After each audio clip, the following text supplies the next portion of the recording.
The United States government has officially shut down after Congress failed to reach an agreement on a temporary funding measure.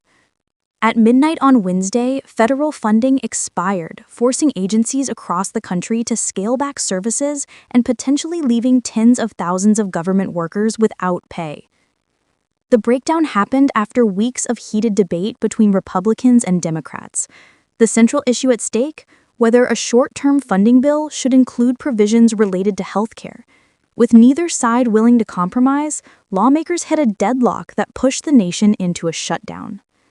On Tuesday night, the Senate rejected two separate proposals, one backed by Republicans and another supported by Democrats. The Republican plan, which would have kept the government running for another 7 weeks, fell short in a 55-45 vote. Democrats, holding firm, argued that any solution must also address healthcare priorities, but the lack of agreement meant the clock ran out. Almost immediately after the shutdown began, both parties launched a war of words, each blaming the other for the crisis. Republican House Speaker Mike Johnson accused Democrats of choosing to close the government.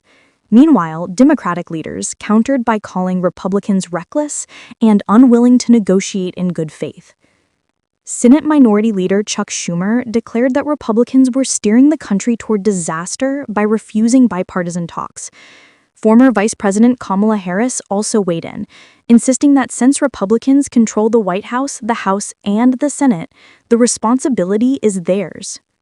Republicans, however, rejected that argument.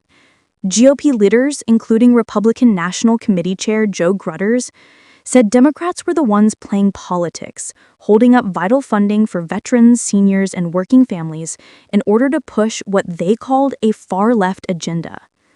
Behind the scenes, cracks began to appear in party unity. 3 Democrats, Senators John Fetterman, Catherine Cortez Masto, and Independent Angus King, who caucuses with Democrats, broke ranks to support the Republican-backed funding plan. Republican leaders now hope that more Democrats might follow suit in the coming days, allowing a revised version of the bill to pass and potentially reopening the government. As the standoff continues, Americans are left wondering how long the shutdown will last and which side will ultimately bear the political cost. For now, the blame game rages on, with both parties insisting the other owns this shutdown. Before we continue to track this developing story, make sure you hit that subscribe button and turn on notifications so you never miss the latest updates here on InsightPulse.